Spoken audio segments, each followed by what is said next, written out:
Thank you. Thank you for the presentation. So I'm Julian Verdeguet. I work for Facebook on a project called Hack. And so it's a programming language that we open sourced about 2 months ago. And so Hack is basically, think of it as a statically typed version of PHP that runs on HHVM. So HHVM is a JIT compiler that we developed for PHP, and that's because we have a lot of PHP to run, and we need to run it fast because, well, we have a lot of machines. And the talk today is not so much going to be about the language. So what I would like to talk about today is the conversion process. So for the last 2 years, what we did at Facebook is that we converted our PHP code base to Hack. So we went from a dynamically typed language to a statically typed language at a huge scale. And we learned a lot from that process. And I'd like to share some of the lessons that we learned. I'll talk a bit about the language and some of the specifics of the language, but just as an introduction. So first, what's the context? We have a huge code base. So we usually don't give a precise number, but imagine anything between 10 to 100 million lines of PHP. So it's big. There's a lot of code. There are a lot of engineers working on the same code base at the same time. So it's in thousands. They all modify the same code and iterate on that code.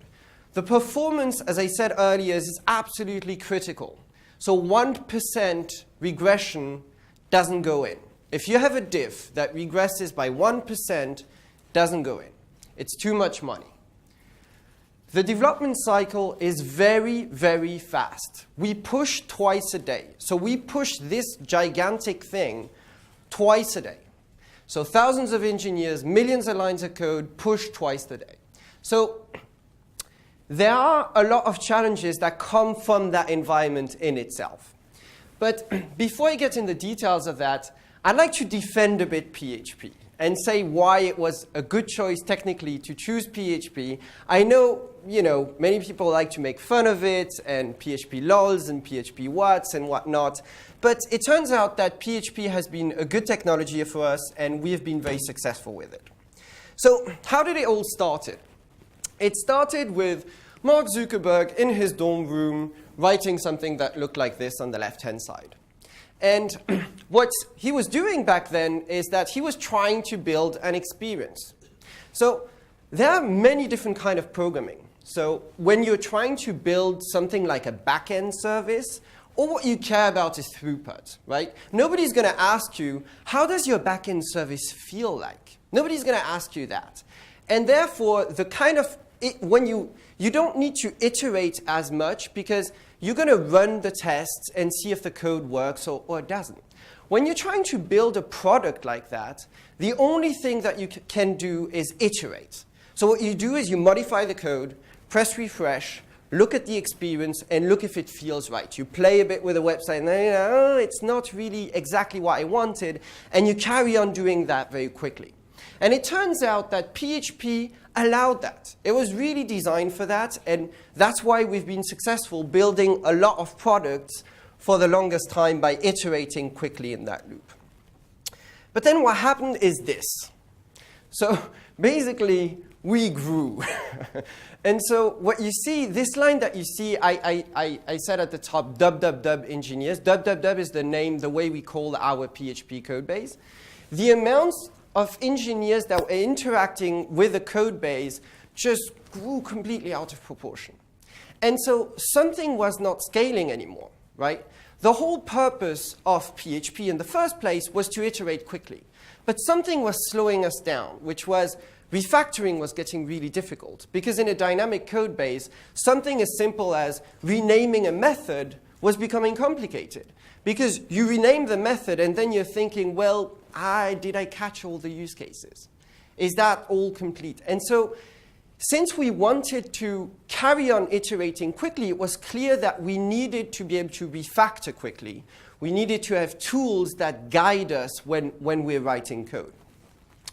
And that's how Hack was born. And so the first line is, I think, it is a good description of what Hack is. It's basically a statically typed language for HHVM. Now, to get into the specifics of it, it's fully compatible with PHP. What that means is, so it's neither a subset nor a superset, not like unlike TypeScript, but it interoperates with PHP extremely well in the sense that you don't have to write stub code, you don't have to write FFIs or whatever it is. A Hack object works directly with a PHP function and vice versa. And then the type checking is instantaneous, but I'll say more about this.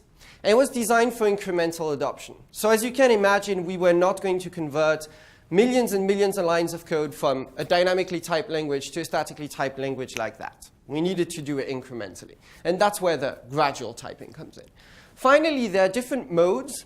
And it seems kind of awkward that I'm mentioning that here. It's just that these modes are important to understand for the conversion.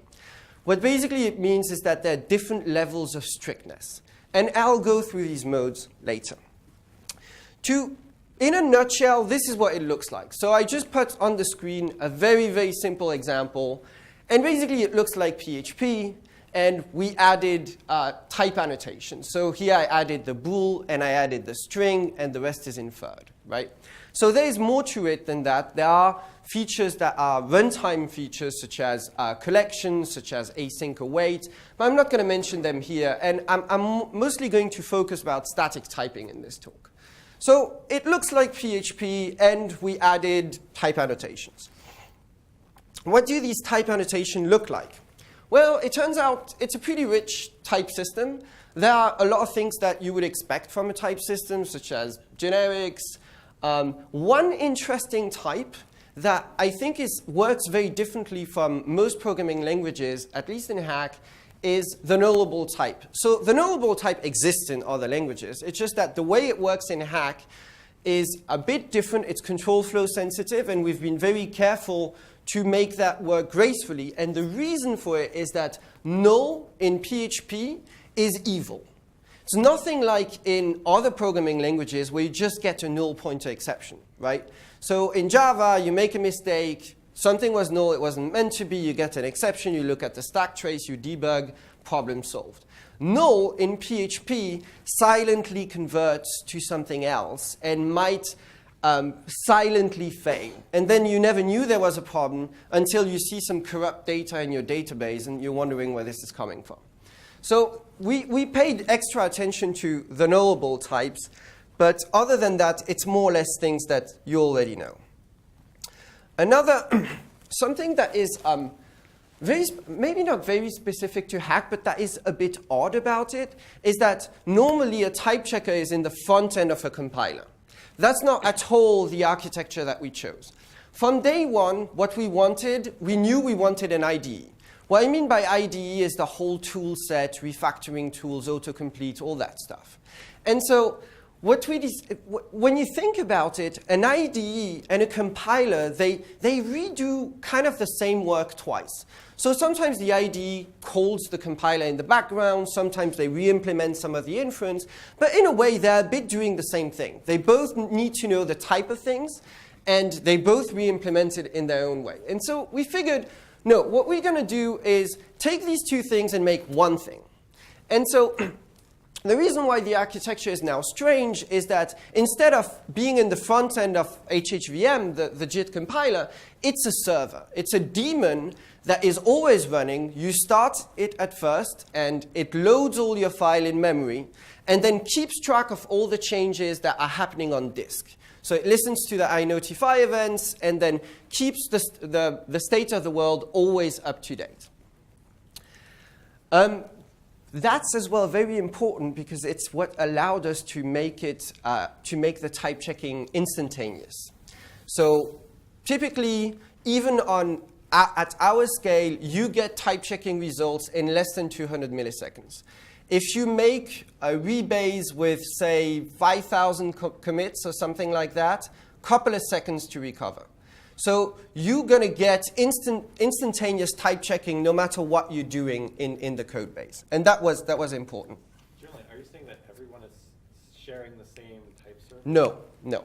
You have an instance per code base. So everybody has, well, it depends what your setup is no, we don't have, sorry, good question. We don't have one server for everybody. We have everybody who has their own server on their box or on their virtual box if they're using something in the cloud.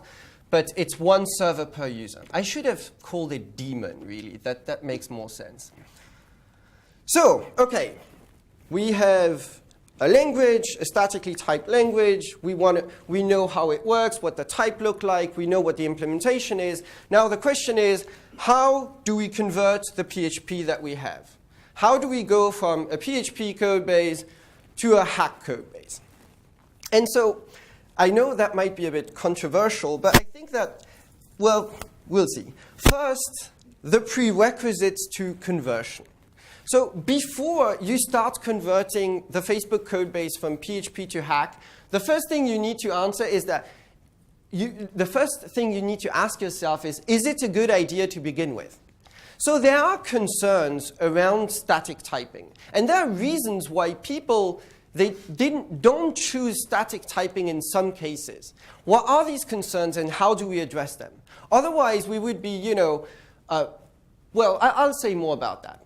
The second thing is what was important for us was to have a backup plan. Somewhere where we can say, whoa, we'll do this very incrementally. Don't worry. If things go wrong, we have time to roll back and try again later. It's not something that we did all at once.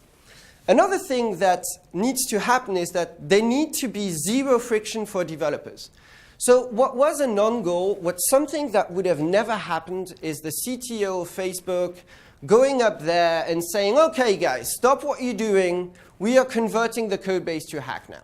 This was not going to happen. We still need to ship new products. We still need to develop the code base. And so what we needed was a process that was completely painless for developers. They get to carry on doing what they're doing, and we are converting slowly and part of it automatically, which made a big difference too. Having tooling that basically takes away all the repetitive parts of the conversion. So let's address the concerns first. And so that might be the controversial part. But there is a reason. So I have been in the business of talking about static versus dynamic for quite a while now. It has been a couple of years. And I tried to summarize the concerns around static typing. So if you are a programmer who uses a statically typed language and you're wondering, why don't people use static typing? These are the 4 big things that come to mind. And there are others, but these, for me, are really the 4 things that always come back. Too slow. So I'm not talking about the runtime here. I'm talking about the feedback loop that I was talking about earlier. So what they're telling you is, sure, you have this nice thing that catches errors for me statically, but one of my problems is that I have to type this thing make, and by the time it runs, I can go and make myself a sandwich or have a cup of coffee because this thing takes forever. And what I want to do is modify my code and see the results straight away. That's the number one concern from static typing, the biggest one. Then another one is too verbose. So too verbose is, yeah, sure, I have static typing, great, but I have to add all these annotations everywhere. And then it's extra typing that takes away the essence of the code, the stuff that I care about. Another complaint that you get a lot is bad error messages. So basically, you get somebody who's used to JavaScript who will tell you, well, sure, I tried static typing, but it complains, and I don't understand why. It gives me a long trace of things that it has computed, and I don't understand what this message is or what I'm supposed to do. So I feel stuck with this error message that I don't understand, and I don't like that. I'd like to be able to carry on working. And finally, and surprisingly, not so much this last one, but it comes up, is not flexible enough. So there are cases where, yeah, I know there's this object that comes back from a database, and it can have different types, and I don't really want to write a schema for it because I just want to use the object as it comes out. So these are the 4 big things that we have to, the concerns that we have to address if we wanted static typing to be adopted within the company. So the hack approach is interesting, which is not, we are bringing something positive. It's more, you have nothing to lose.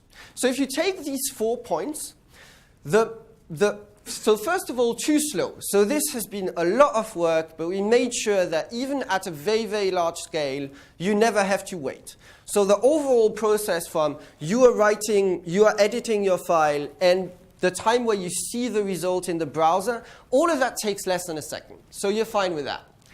To verbose, the change was, in a way, exactly as verbose as before. Because in the code base, people were specifying the signatures of functions in doc blocks. So all what we did really is that we took these types and took them from comments and put them in the language. So one could argue that hack is not more verbose than what we had before in PHP. The error message, and I'll show some of that later, the error message, we worked hard on it, but basically what we did with error message is not only we give you an error message, but we give you hints on how to solve the problem. And I'll say more about that. Finally, not flexible enough. Aha! Magic bullet. It's gradually typed. So if you don't like static typing, you can not use it whenever you choose to. So I think these 4 concerns were addressed. Then there's a backup plan. So we needed a strategy to make sure that when something goes wrong, we can roll back. So as I said, the conversion was not going to happen in one day. And a nightmare scenario would have been for us to convert something to a statically typed piece of code and bring the site down, for example. Facebook goes down because we added an int somewhere that is now checked at runtime. And that was a nightmare scenario for us. So we left ourselves a lot of room for mistakes. So I'll talk about the conversion specifics, but here the philosophy is we are always strictly more restrictive. So something used to work and it doesn't work anymore. So it's either the case statically in the type checker or at runtime, but that's the general philosophy. Why? Because if you are strictly more restrictive, it's easy to take it back out. So there was this thing that could do more, now it can do less, which means that if I take it back out, it still works.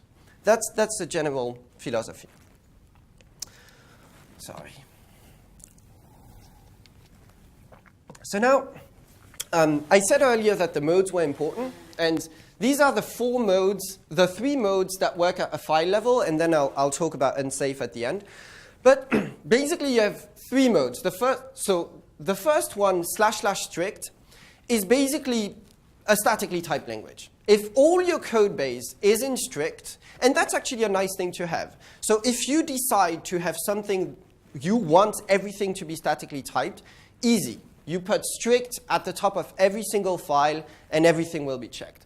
The default mode, and this one is the one we used extensively for the conversion, is that dynamic code is assumed to be correct. So I'll show later what it means, but when an annotation is missing, a bit like in TypeScript we've seen earlier, the any type, that's the equivalent that we have.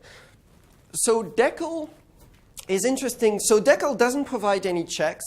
It's when you have code that is written in PHP and you want the interface to be typed. So you declare what the types should be, and there are no checks happening, so that the hack code that is statically typed can use these types. Finally, there's a way to bail out. So for any snippet of code, you can say, type checker, shut up. I don't care what you have to say. You put // unsafe in front of it, and the type checker is just going to leave you alone. So there's always a way to bail out from type checking, should you choose to. Now, gradual typing, I took the example that I had earlier. I removed the type annotation. And basically, what you intuitively think is happening, which is that when an annotation is missing, we just assume that you know what you're doing. In that case, it looks a bit fishy because it looks like you're returning a string in a place that was used as a Boolean, but we're just going to assume that whatever you do is correct. About the error messages. So I give an example here. I think the best way to get a feel for what these error messages look like is to try online. So we have a tutorial online on hacklang.org, and you can play with the error messages. But basically, they come in multiple parts. The first line is really a normal error message that just tells you what the problem is that you would find in any programming language. The rest is more are witnesses in the source where the type inference deduced that something had a certain type. So in that case, it says there was an invalid argument on line 6, and I have two types that are incompatible. I have on one side an int, on the other a string, and it points you where it deduced that it was an int and where it deduced that it was a string. So in a way, it's telling you if you want to fix this error, you either have to modify that one or that one. But both together, they're not going to work out. That helps a lot when especially when the types are coming across multiple files and when there's a type inference engine. So the rules of the language. So what that is basically the general philosophy that we followed while designing the language and the tools around it. So I mentioned that earlier, strict mode. If the entire code base is strict, then your code is type safe. And that's a nice thing to have, especially because there's always an escape path. So when somebody is complaining because they don't get enough checks, you can always tell them, well, add more annotations, get to strict mode, and you'll get all the checks that you want. Adding an annotation never forces you to add another, and that's a very important feature socially. So what's happening is that we have a lot of teams, different teams. They are working on different parts of the code base, and not everybody agrees on when they should convert their code to a statically typed code base, right? When or how they're going to go about this. If I decide to choose static typing, I can't impose it to those who still want to write dynamic code. Removing an annotation never introduces an error. And that was very important as well for migration purposes, because it allows us to be a lot more aggressive. So we can add annotations where we are not sure, and I'll show later how we did that, knowing exactly that if anything goes wrong, we can always take it out. However, it makes some language features harder to design if desirable at all. Something like overloading. You have overloading depending on different, so you're going to call different methods depending on the type that you have, right? Well, if you have that and you remove a type annotation, what effect does it have on the overload dispatch? What are you calling now? So right now we stayed away from overloading because of that specific problem. A simple mental model is basically golden rule. Whenever a programmer asks what is checked or what isn't, you should have a two-sentence answer. Something like, yes, return types are checked. Or something where a programmer just looking at the code can know what is checked and what isn't. Be dumb by default, that's my favorite rule.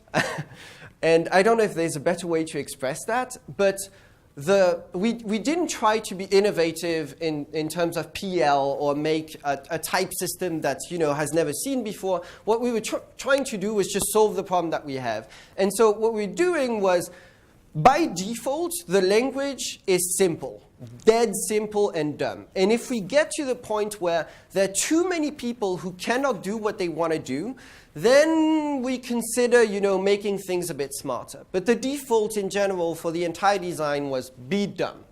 And scale, so I won't say much about that, but it's important to keep in mind that if you want something that parallelizes heavily and that is very incremental, you need to keep that in mind when you're designing the language. So now, the conversion itself. What was the strategy?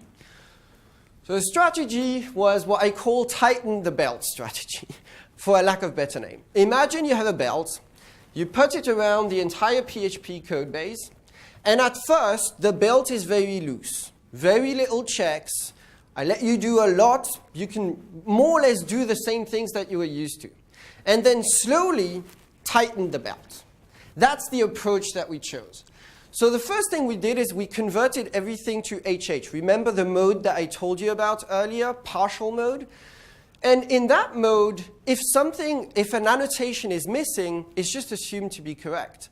So in the end, this conversion really didn't do much. That's what you would think, right? Well, it did a lot already. We got rid of the name conflicts that we had, where the same class name was used in different contexts.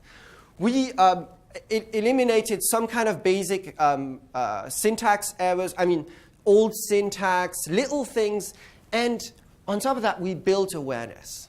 So what that means is that the developers were exposed to the type checker, knew that the type checker exists, and it became part of the workflow. So building that awareness was an important process. And then once we had that coverage and we had the HH files, everything in HH, that's when we added annotations automatically. So we started, okay, now I have everything in HH. I know where everything lives, where class foo is defined, where class bar is defined. The second step is adding annotations incrementally as much as we can. So there were problems with that approach. And some people were advocating for an approach where we would have been bottom up. We would have started with a core and try to then grow from there. I don't like this approach for different reasons. The main problems that we had is the false sense of security. So people who are saying, well, there's a type checker and I was expecting this to be caught and it wasn't. And that's really frustrating. And I agree it is. Another thing is that the refactoring tools are kind of unusable right now. I mean, as of today, we are going to get there, and there are some places in the code base that are very well typed where they're usable. But since you know that there's still a lot of dynamic code, you don't really trust a refactoring tool that tells you that these are all the places that you have to update. And that's a bit frustrating. So how did we add these annotations? How did we tighten the belt? Well, there are 3 steps, and these 3 steps are all automated. So step 1, global type inference that guesses the best it can the type of things. And this type inference is not perfect because there's a lot of dynamic code and there are dynamic sources like databases. So this global type inference runs, it takes hours, and then deduces a bunch of types. Step 2, we add annotations, but with a special tag here, an @ sign. And what this @ sign means is that in the first step, we're going to log. So if you pass in something that isn't a string, you don't get an error, you get a warning. And we log that warning. Then we take all these logs across the entire fleet and across multiple machines, take all these logs, and after a couple of weeks, determine if the annotation is correct or not. If it's correct, you turn it into a real type int that is going to fatal at runtime. If it's incorrect, you take it out and you file a task. So you take out the annotation, you have a stack trace, and you say, hey, we thought that this was an int, and for some strange reason, it isn't in that case. Go figure this out. And that's how we scaled the whole process of getting to a statically typed code base. Since all of that is done automatically, and some part of it can be done by hand. You look at a piece of code and you're like, that looks like an int. I'm going to put an @int. And you know that there's a tool for you 2 weeks from there or 3 weeks from now that is going to change that to a real int if you turned out to be right. So where are we at? So the blue line is the code base that is covered in HH. And the green line is the statically typed part. So we're not quite done yet with the statically typed part. The blue line, I would say we're close to done because having 100% hack code base was a non-goal to begin with. There are third-party libraries. There's plenty of code that is written in PHP that we have no intention to convert anyway. So we are at 97%, and we're pretty happy with it. We're probably going to stay in that ballpark. What we want to do, though, is get the green line, the green line to touch the blue line. And so we're building more tools and building a lot of experience around that, and we have good hope that we can get to the blue line actually pretty fast. Now, I'm going to change gear here and change a bit the nature of the talk, but you'll see in a second why. So I have a kind of a question to ask. So one side effect, interesting side effect of that conversion process within Facebook is that people are used to constantly refactor the code base for language changes. And they're used to add changes that are more restrictive, which is pretty rare. Usually in a language change, most of the changes are extensions. In that case, on a weekly basis, you have a new rule that says, well, no, that's going to be more restrictive now. And now you can't do that. And we kind of built the habit in our, it's not a big deal. It's considered as part of the process of constantly hardening the process of programming. And so since we just open sourced, I'm wondering if that process can scale. And so this is a real question, by the way. There are some talks where people ask a question and it turns out they have the answer at the end. I don't. And I want to use this opportunity because I know that there are a lot of people in this room who are interested in programming languages to give me ideas, come back to me, whatever you think of this, of how we can get there. How can we make language refactor changes a habit, something that happens naturally, and making backward incompatible changes in a language easy? So maybe it's not completely crazy because I'd like to take an analogy. So let's put our seatbelt on. We go back to the 90s, and I'd like to remind you what release day was in the 90s. So for those of you who were around, it was a nightmare. Okay, the entire company was on fire. Everybody hated each other. It was a process that was happening once every 6 months or something like that. There was a bunch of people who were working on very different branches. These branches diverged. And then there was integration engineers, remember that? Who were taking all the branches and trying to make them fit together for the release day. And so the process of releasing code has been what used to be extremely painful. And today, it's kind of painless. I mean, we push twice a day. We don't even think about it. So in 10 years, 10, 15 years, the process of releasing code has changed dramatically. And I'd like to use that as an analogy and try to figure out what happened. So first, there's a cultural change where people started saying, no, we have to release often. Release early, release often, and it's a good habit to release often. So there was something cultural there.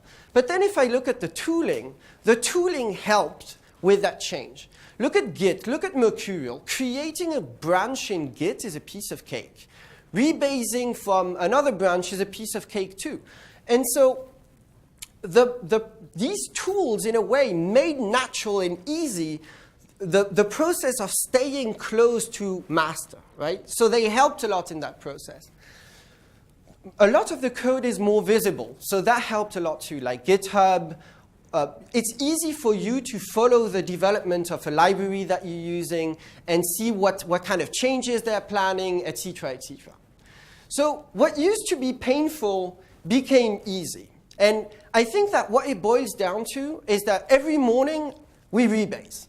So the first thing I do when I show up at work is I take my branch and I rebase. So I never want to be too far away from master. And thanks to that, release is easy. Release is just, yeah, sure, push what I have now. It's in the right state. It's close to what I want to ship anyway, right? So Git rebase, my question is, can we build something like that for programming languages? Is there a tool? Is there, what is it? Something where I show up in the morning and I write language modernize. You know, it takes away old syntax. It refactors all these crappy APIs that nobody should be using in the first place anyway. And it does all of that for me. So again, I don't have the answer to that question. And if you have ideas, come to me later. I'd be more than happy to see how we could scale a process like that out there outside of Facebook. So if I look at the conversion process at Facebook, it's obviously just an experiment in the sense that things are different out there. But there were some lessons learned, some interesting lessons learned. So first, it's kind of large enough and small enough. So it's large enough so that there are enough different teams that don't necessarily always talk with each other, work on the same things. It's small enough in the sense that it's the same company and we can jump in and see what they're doing. The lesson learned comes in two parts. So there's one part that is extremely incremental and the other one that isn't at all. And it will come as a surprise. So in one case, you want to be extremely incremental. You want to allow developers to decide when to convert their code, how much of it they're going to convert, and where they're going to do that. So if I work on one specific piece of code, and I have a type checker that tells me, you have to go and convert this code first, that's never going to work out. Because the developer is going to think, well, no, I care about this piece here. I don't care about this stuff over there, right? So on one hand, an extremely incremental and very granular process. On the other hand, the complete opposite. Cases where what you want to do is flip a switch. So one example is return types. So return types used to not be checked at all at runtime. What we used to do is it was an annotation and it was just thrown away. And we wanted to check them at runtime because, you know, it's safer when it interacts with dynamic code and it could give performance optimization opportunities for the JIT. And so for that, what we did is flip the switch. We flipped the first switch that said, OK, now we're going to log on return types. And then a few weeks later, once all the logs are gone, all the warnings are gone, and everything has been cleaned up, you flip a switch again that says, now we're going to fail. We're going to fatal on return types. So why do we do it that way and not the other way? It's because we want to keep a simple model. A mental model where if a developer comes to you and asks you, so in Hack, or at least at Facebook, what happens to return types? Are they checked or are they not? Your answer cannot be, it depends. You know, in some cases it does, in some cases it doesn't. And if you want to be able to make that straight answer, you need to really flip a switch. And one day and say, OK, starting today, return types are going to throw. New rule, it's going to throw. So I said that the experiment was interesting, but I'd like to stress the fact that it is not going to work out that way in the real world. And that's why I'm asking you the question, how do we scale a process like that where we constantly refactoring for language changes outside of Facebook? Because we have a huge unfair advantage, which is that we control the code. Ultimately, I can go and talk to some guy and tell, hey, dude, don't you want to do things that way? And you're not able to do that outside of a company. Once your project is open source, there's a lot of code that you have no control over. So of course, this is just an experiment, and that's not the way it's going to scale outside of Facebook, if it does at all. So where are we at with Hack, and what are we trying to do here? So one of the things that I maybe didn't mention very much is that there was a lot of tuning going on in the design of Hack. So we had a lot of developers with a lot of feedback, and we tried to constantly tune the experience, tune the tooling, et cetera, et cetera. And what we're doing right now is basically trying to do the same thing for the open source community. We're listening to all the people who are using Hack and tuning the experience to make sure that it feels right. And we are about to provide an IDE pretty soon. And I said earlier that Hack was an IDE, which can be a bit strange because if you look at the website, there is no IDE. But we're going to release that IDE pretty soon. It's a web-based IDE, and I'd like it to be out already, but there needs to be some polishing happening. We are going to improve the language and fix the corner cases of the language and basically carry on tightening the belt. And we want to finish the conversion, the Hack conversion internally and get the green line to touch the blue line. And that's basically where we at with the code base today and with Hack. And that's it. Questions?